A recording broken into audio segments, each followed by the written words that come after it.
Welcome. It is my pleasure to welcome you to a new series in our Women in AI event. This time we'll focus on the impact of AI in digital twin solutions, and it's a great privilege to have Swati Young with us today. She's the CTO of TechNotch Solutions and the Women in AI ambassador, just like I am. Thank you for joining us. Thank you for having me, Dr. Ingrid. Always a pleasure to share the stage with you.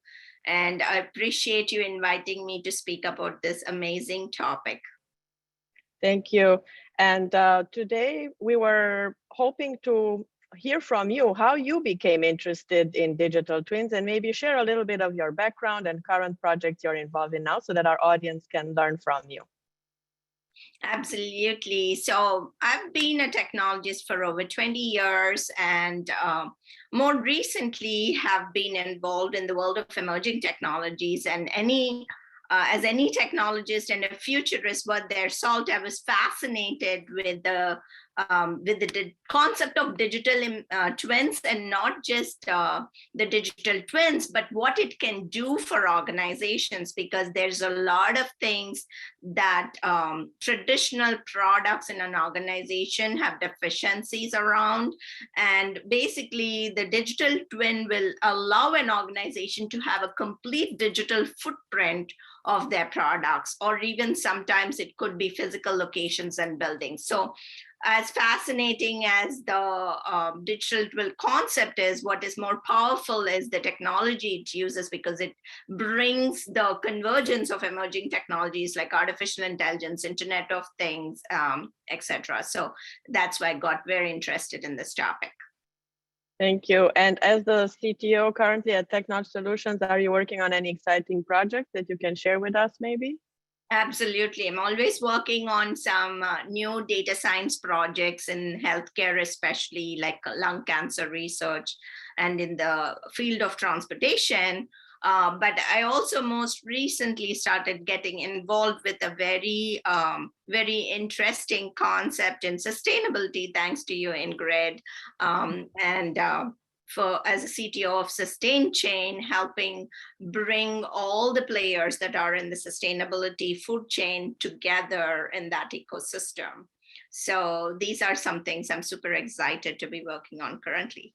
And I'll pose the question back to you, Dr. Ingrid. I know you wear many hats. One of them is the founder and CEO of Institute SEI.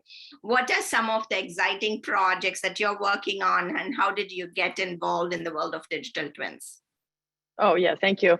Well, of course, I'm a Women in AI ambassador. And again, we want to thank Bhuva, our national lead, for organizing this and her support, as well as her visionary leadership. But the way I got passionate about digital twins was more through the lens of ethics. I became very worried about some of the deployments of technology that I could see were not upholding the typical moral values that we aim to abide by. And second, the other lens I wanted to explore was safety in healthcare. As you know, I was for 20 years involved in quality and safety in healthcare, and safety for patients, not only for clinical pathways, but also medications and medical devices was something near and dear to my heart. So I went at it from a very different angle than typically, but then I learned more and more about it. And now I, like you, care very much about the broader impact of AI in digital twin solutions in all industries.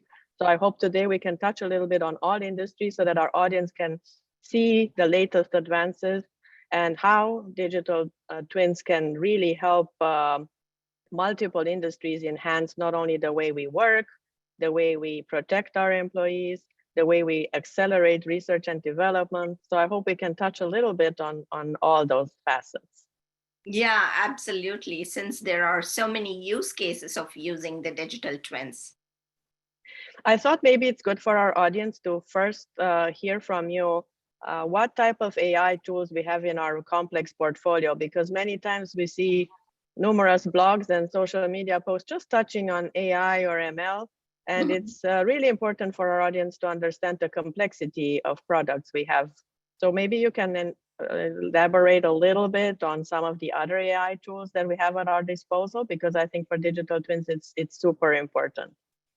Yeah, absolutely. I think one of the things I want to emphasize is lay the foundation of what the digital twin does for companies, and then marry it back to the AI tools and how it can enable the digital twins. Like I already said, why is a digital twin so important and why should organizations consider it? Basically, it allows organizations to have a digital equivalent of a footprint of their physical product or building, right from their design and development stage and following the life cycle of the product itself. So think about it as a virtual representation of your physical product. And having said that, you might think, oh, it is very similar to CAD design, right? We used to have the CAD design and so on and so forth.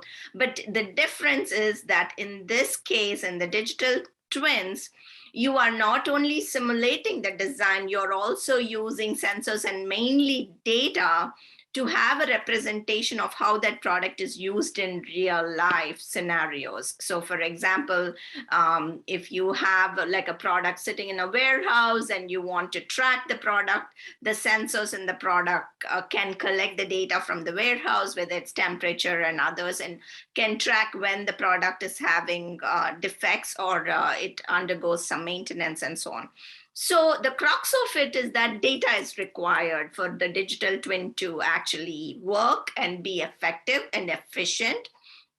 And when you talk of data, that's where the AI comes in for sure. So in digital twins, there's a concept called digital thread, basically the thread of the data. The data will, starting from data collection to data storage, data analysis, data maintenance, and data disposal, the whole life cycle of data. So you have various AI tools that enable the digital thread for the digital twin. From experience, we have 15 Can you please? kinds of classes, some of which we're going to deal with what I call. Can you please mute yourself? Thank you. So essentially, when we're talking about data, we have to talk about AI tools. And the good news is that most of the AI tools that can be used for digital twins are provided by the cloud enablers. Like Microsoft Azure has a very good digital twin platform that provides the whole AI tool set for helping collecting the data, analysis of data, and also writing your machine learning code, and so on and so forth. For those of them who want to use some automated machine learning, you can use automated machine learning tools like H2O.ai, etc. in the marketplace as well. So essentially, think about the digital twin as this representation of the physical products or buildings and so on and so forth. But why is it essential? Because you can find problems sooner than later, pretty much with a higher degree of accuracy. And you can also do predictive analytics using AI on the digital twin itself. Hope that makes sense. Thank you. Thank you, Swati. And just for our audience, when you say product, it is the broadest sense. That product can include an object, a process, a service, a whole city for that matter, or any other abstract representation of what you're trying to develop as a company. Because I think that's also something that gets lost and everybody just thinks about physical objects. Exactly. It can be a human being, right? We spoke about medicine, precision medicine and healthcare. So yes, you bring a good point there. And definitely cognitive digital twins are an upcoming trend. I just wanted to also emphasize that, and you already mentioned a lot of the tools, but I think also the distinction between narrow AI and broader AI is also important in terms of the control we have and the later discussion on digital ethics. So I really appreciate you describing it very nicely for our audience. So we've established that over the last few years, we've seen an increase in digital twins, and the global market size now is poised to reach about $50 billion worldwide, which is staggering. And some experts even predict that the growth rate will be at about 58%, which almost sounds impossible to believe. So either way, the numbers are quite impressive.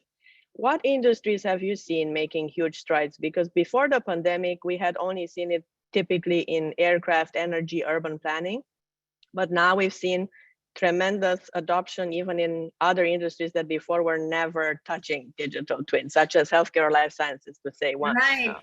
No, absolutely. I think that is a very interesting question because, like you mentioned, I think initially the use cases started off traditionally in manufacturing and supply chain because manufacturing organizations typically have a physical product and they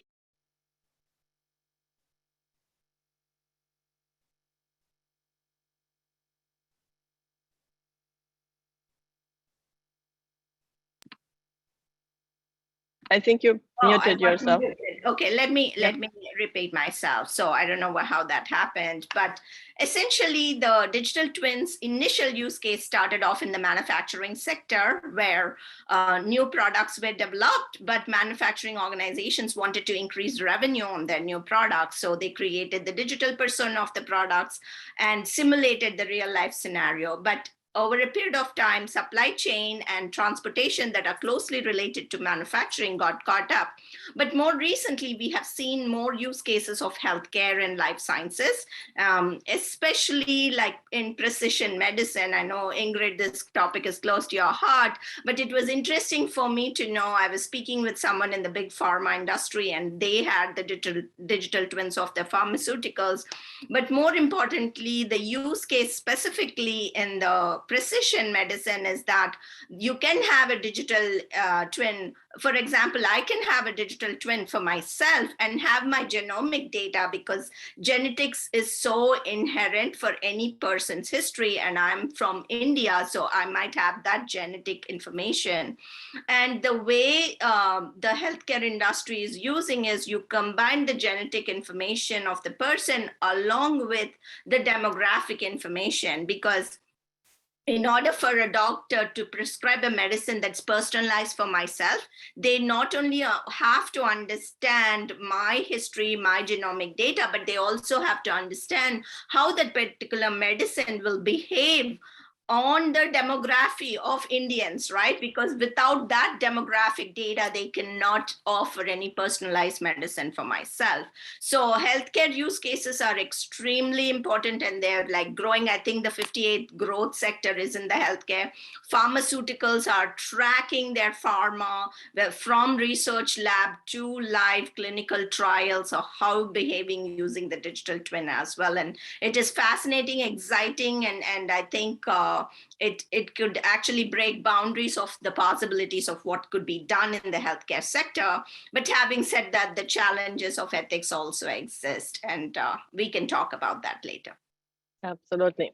Well, we had the recent pandemic where if prior to the pandemic, we had invested properly in digital twins to test vaccines and novel medications, we maybe would have had a different pathway, but that for another time.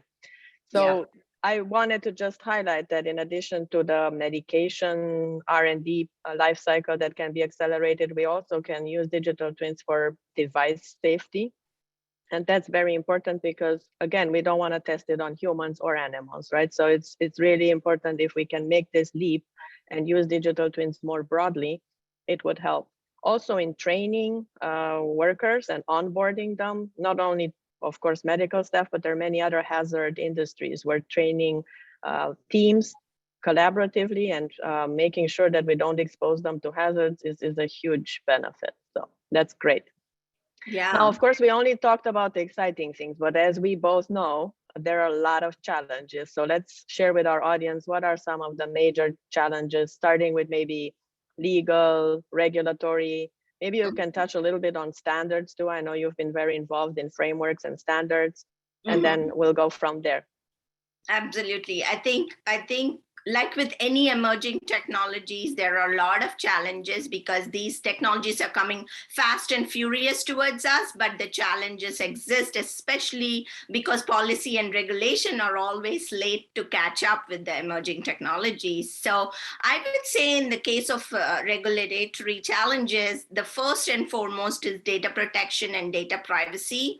because we already spoke about digital twins, the foundation of digital twins is digital threads, which is made up of data, because you are collecting the data from all sorts of the environment in which the product exists. So essentially, you have the challenge of data coming from multiple stakeholders. So who owns the data? Data ownership is a huge question. And unless you define in your organization data access controls and data authorization controls, and define like who is owning that data coming from multiple stakeholders, sometimes it can be external to your organization. That is so important, and that can lead to legal implications as well. If things go wrong, your question about who owns the data comes into play.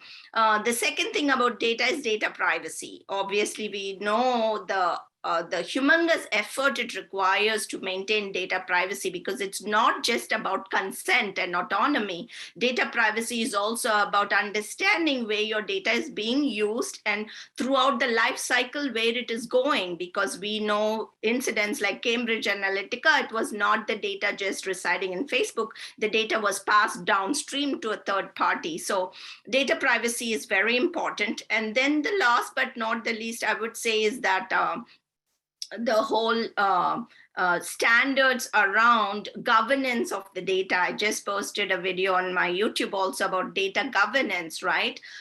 It's who has access and who is the users that are manipulating the data.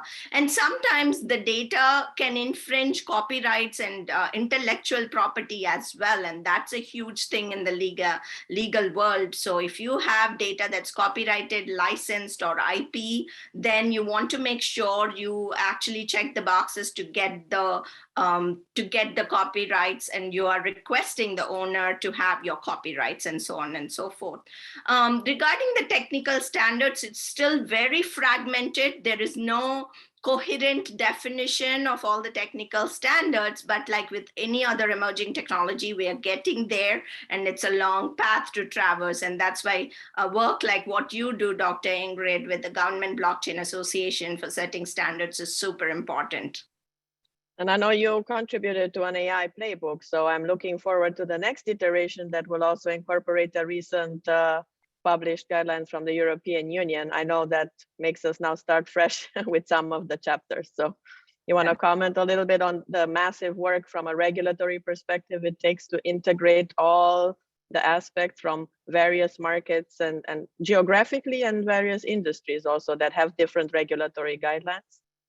It's interesting you say that, because I was most recently involved in co-authoring and leading data privacy specifically for AI in collaboration with the US government. And during that publishing of that paper, it took us so many conversations. And remember, this is all volunteer work. So the team of volunteers came together. We had a discussion and debate about everything that's going on in the world, not just US, because we are not isolated. We have to make sure we understand Europe is far ahead of the game in terms of data regulations. What can we learn from them, and then incorporate it into this playbook so that it's useful to our government entities as well. So, and definitely we are looking at the next version of AI playbook, which is a framework to implement AI systems. Mostly it's been written for government, but it can benefit any organization.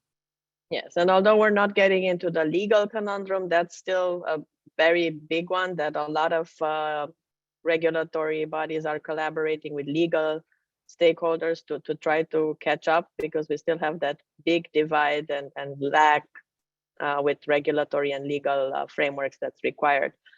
I also wanted us to touch just a little bit on the cost, and maybe if you've seen a switch in trends from just pilots to more enterprise-wide adoption. I think that's important to get a more cohesive deployment. And if we start to actually think about developing KPIs, pilots don't work as well for KPIs. They're a good start, but maybe you can comment a little bit on what you've noticed lately, and also the challenge of converging technologies, right? We're both also involved in blockchain. So as we know, most digital twins are going to have 2, 3, sometimes 4 emerging technologies minimum. So maybe let's comment a little bit to our audience what challenges you see in terms of that aspect. Yeah, we would be remiss if we don't mention, because both of us are involved in blockchain and other technologies, that's very very inherently useful for digital twins as well. So regarding the question about pilot to production, unfortunately, a lot of use cases I'm seeing are still in the pilot phase.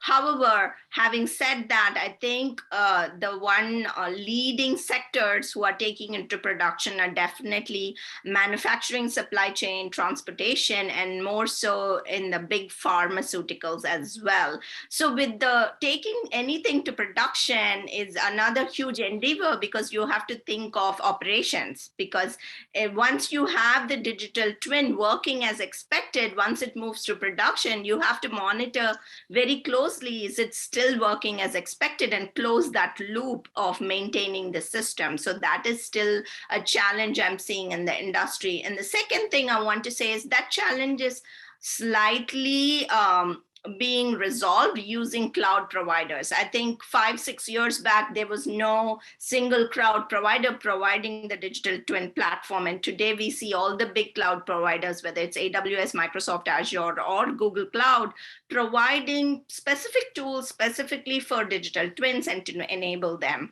And not just enable the building of the digital twin, but enable the whole digital thread of data that a digital twin will use. So there we have come far ahead in terms of adoption of cloud providers providing a backbone infrastructure for digital twins. So there are pros and cons of both, but I think this journey is a long way to go before we can see more production ready use cases.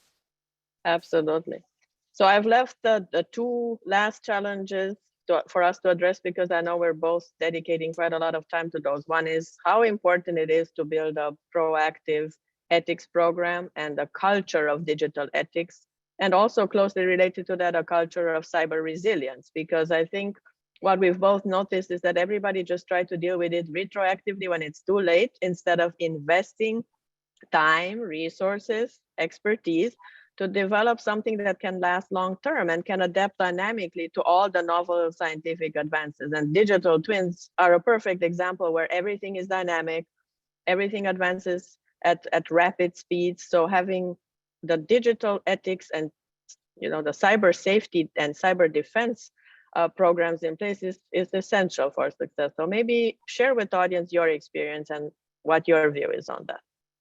Yes, one of the nerves you touched is the cybersecurity. So when you look at the news stories of cyber attacks coming in, and you dig deep or you speak with cyber professionals that are closely associated with organization, you often see the fundamental boxes are not checked, right? So we all know the foundational elements of good security policies and practices. And that starts at the database level, at the application level, at the middle level, at the internet level, at your network level.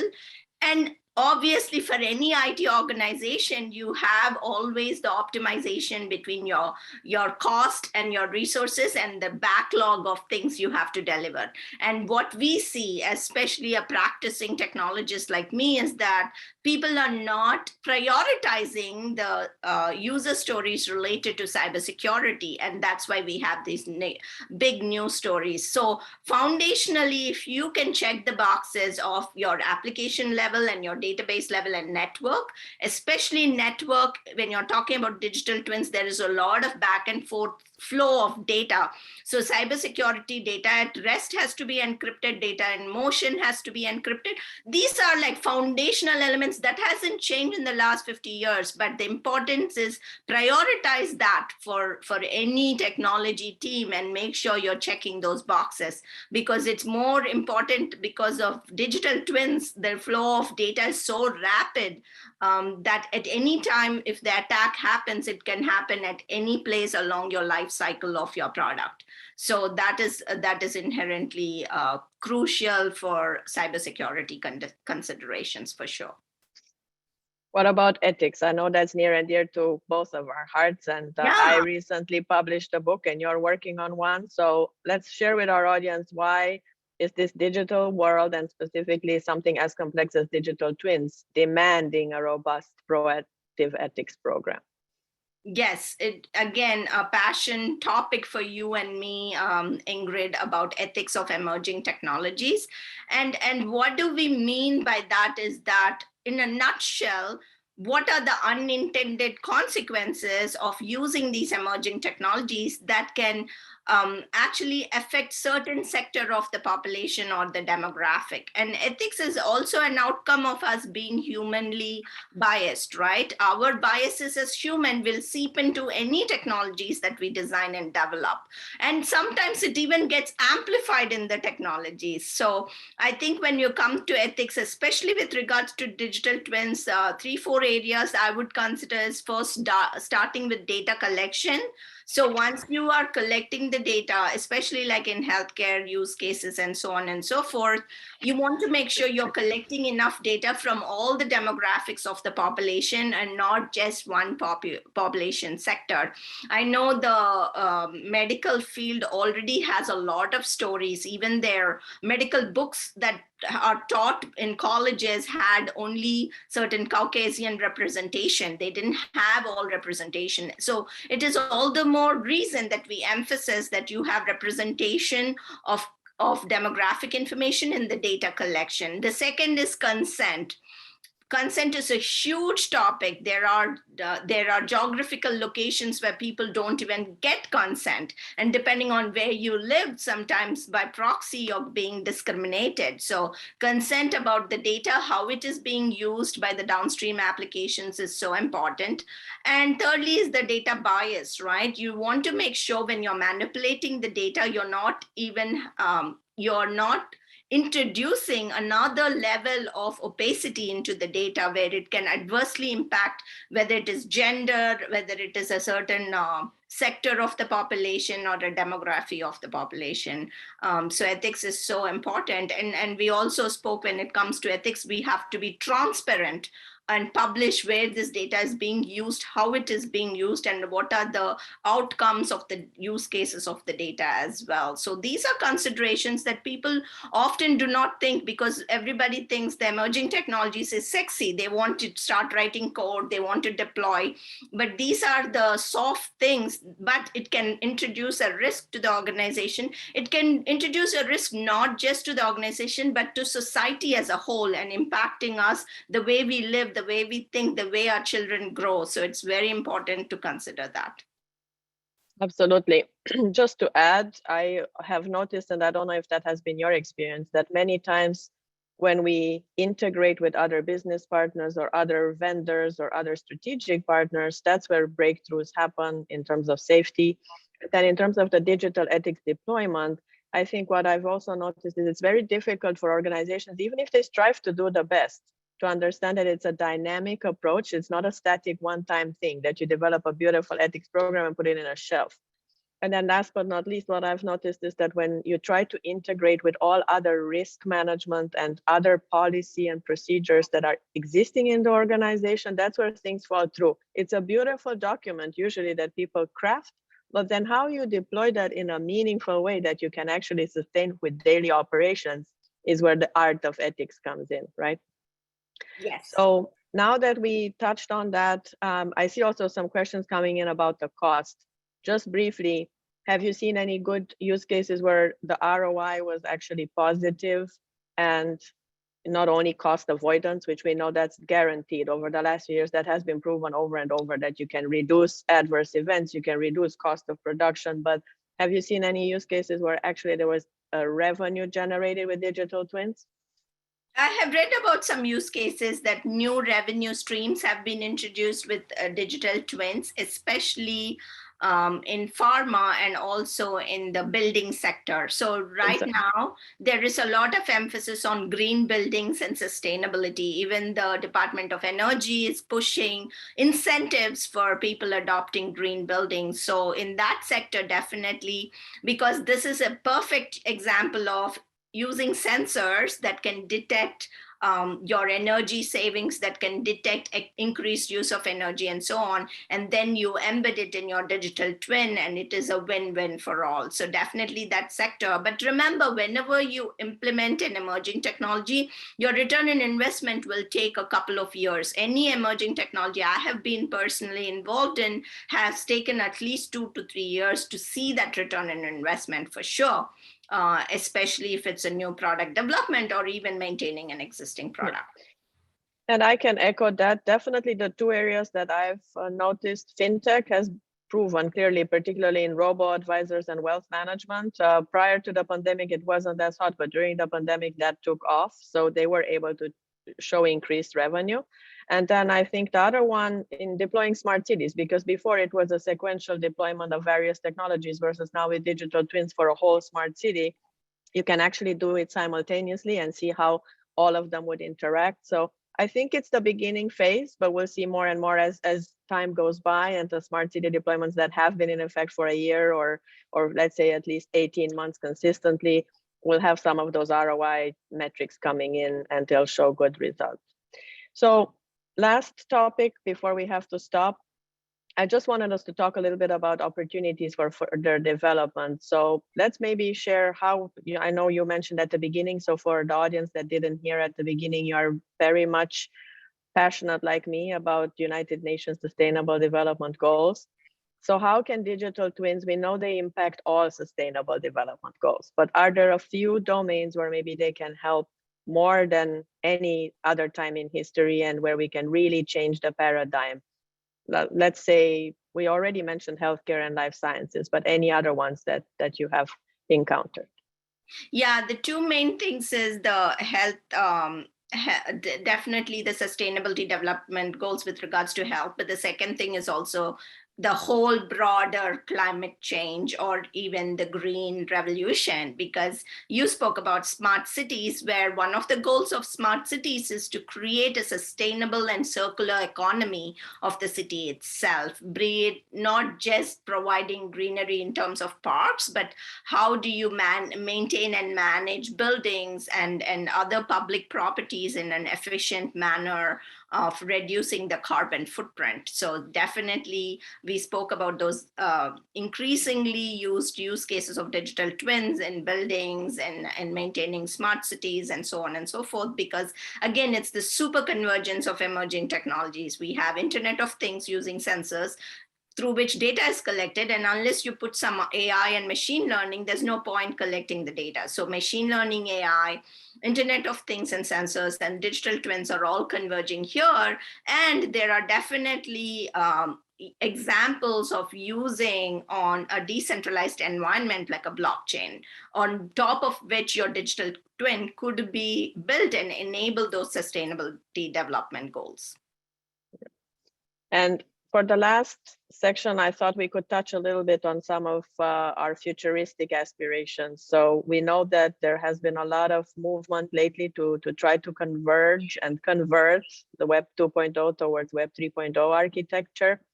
So do we see an opportunity there to integrate even more digital twins into other industries? And maybe we can talk a little bit about, could we envision a digital twin for healthcare, a digital twin for legal, a digital twin for finance that we can have in this new Web 3.0 environment that's much more immersive? So let's chat a little bit now about things that are in the future. So immersive technologies, Web 3.0 opportunities and challenges, and then we'll be taking a few more questions and be at the end of our session.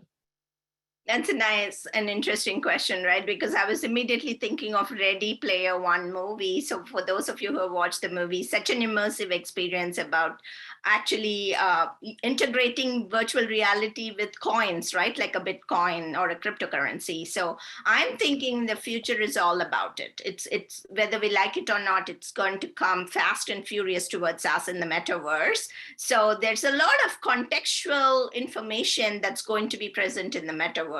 Whether it is, if you talk about fintech, I think already blockchain is breaking barriers. Cryptocurrency and NFTs are breaking barriers in the whole using Web 3.0 in the whole fintech world or traditional finance world. They're breaking barriers and bureaucracy there. So I'm thinking even way ahead, you will have a digital twin for yourself, and your robot advisor is advising you. And in the metaverse, you can see a future. So for example, the robo advisor is showing me a metaverse of what my future will look like when I'm 65 years old.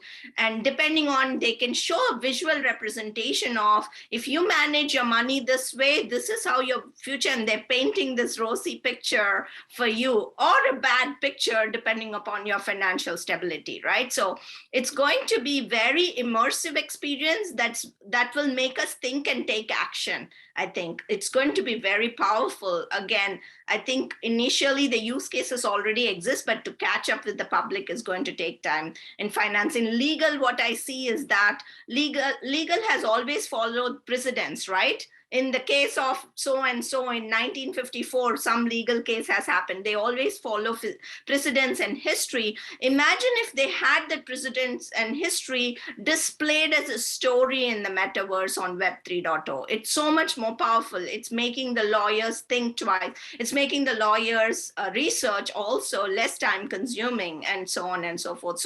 So I think the possibilities are endless, and there are a lot of startups coming up in this area these days, and it's really interesting to see all the possibilities coming together.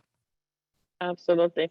So I'm going to throw a few more out there that I've heard recently that really challenges, and it's going to cause usually a lot of either enthusiasm or a lot of concern, not only from an ethics perspective, but also how it truly disrupts our way of thinking.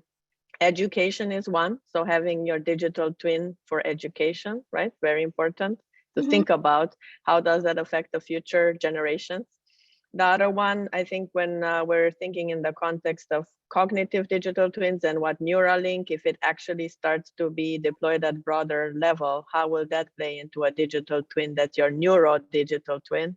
The other one that I've seen, of course, very much brought up in the context of the metaverse and omniverse, how will your digital identity play a role in this new immersive experience? So there are all these complex, exciting yet challenging prospects that we're facing. So I think from your perspective, I would like to hear, how do we make sure that if we do all these things, we stay inclusive and diverse? I know we've commented on that in the past when we talked about smart cities. So I was wondering if you want to comment on it also in the context of digital twins deployment.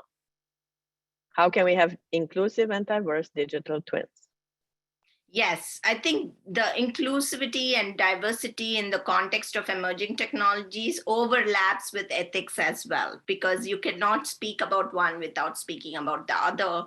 The inclusivity and diversity, especially in smart cities or digital twins is not only about building a technology solution, but it is about speaking to constituents in your location, the geographical location. So if you're taking, say, a city, there are counties that might be historically poor, there might be counties that are more represented. You want to make sure you're speaking to all the constituents equally, and not just speaking technical jargon, making them understand what is it for them. How does the smart city benefit them? How can they voice their feedback? How can they give collective feedback? So it is very important. And this is where I say the human is always in the loop. And if the human is not in the loop, that's not a technology you should be thinking about. The human should always be in the loop. And this is where human to human interaction is very crucial for diversity and inclusion of thoughts and ideas, that they should not be just represented by a certain sector of the society, but from every demographic, every language, every ethnicity should be participating in the design of the solution, whether it is a smart city or a digital twin in the healthcare sector. So the diversity and inclusion. And the second thing is, if you're creating a new product and you're not including a certain demographic, you are losing a revenue stream. It has direct impact on dollars for your company. So gone are the days when you're not thinking, right? So now if you see even the beauty shops like Sephora are actually having transgenders as influencers, right? Think about the direction all these organizations. You don't want to leave out any demographic because it not only impacts the society as a lot, but it has an impact on your dollars as well. Absolutely. Actually, a colleague of mine recently brought up the question of meta gender and omni-gender, because in these new environments, you don't even know anymore who is behind the digital twin, and that can be good. And it can also cause some negative consequences, right? So that brings me to a question we have from our audience, then we'll have to stop. But I think it's a very important and pertinent one to address, and great for our ending. What do we need to do for future generations to be trained and educated? What job skills do we need for this kind of future and digital twins? Are there any specific niche skills that you recommend for our audience? That's a very good question, an important one to consider. I would tackle that in as three aspects. One is in the near immediate term, one is in the near term, and one is for the future generations, right? So immediate term, if you are in the world of technology and you want to play in the field of digital twins or even other emerging technologies, I would say self-study is a great route to go. You can invest dollars and do an online course, etc., but nothing like today. We are in the day and age that at the tip of your fingers, you can read research papers for free. You can do a Coursera course for free. So the only driving factor is yourself. I would say invest your time in some good Coursera courses and try to do a project as soon as possible, because getting your hands quickly dirty is the best way to learn something. So that is in the immediate term. In the near term, what I'm thinking like 5 years from now is like you have to keep abreast of what is happening in the world of emerging technologies. The first step is you're all attending this event today. So similarly, me and Ingrid, we also attend a lot of events. We consume a lot of newsletters. We read research papers, and we do all these and attend conferences. It's an amalgamation of multiple things to understand where these emerging technologies are going. And sometimes, some technologies take longer than others to be adopted, but that knowledge is never going to go away. And lastly, for the future generations, I think the only thing is, I have a 6-year-old, and the only thing I can say is we don't even know the jobs that they are going to work. So the only thing I would say is teaching them how to learn, and the interest for learning is what is going to keep everybody, whether you're in technology or not in technology, your curiosity to learn new things is only going to keep us all alive for the next how many other generations. Exactly. I can only echo that. And yes, it's a continuous lifelong learning process. It's never stopping. I would only also maybe add the fact that it's important to keep abreast not only of all the beautiful things you mentioned, but also how they interact, all the industries and specialties, because I think the digital era has forced us to think outside the traditional job skills and traditional job duties. CTO and CPO now interact. What used to be a leader before in an industry now has to actually learn so many other domains that before never mattered. And almost every company has become a technology company now. So yeah. I think looking forward, we have huge opportunities, but also like we emphasized throughout today, ethics is very important, cybersecurity, and really taking a lot of precaution when we deploy novel technologies such as digital twins.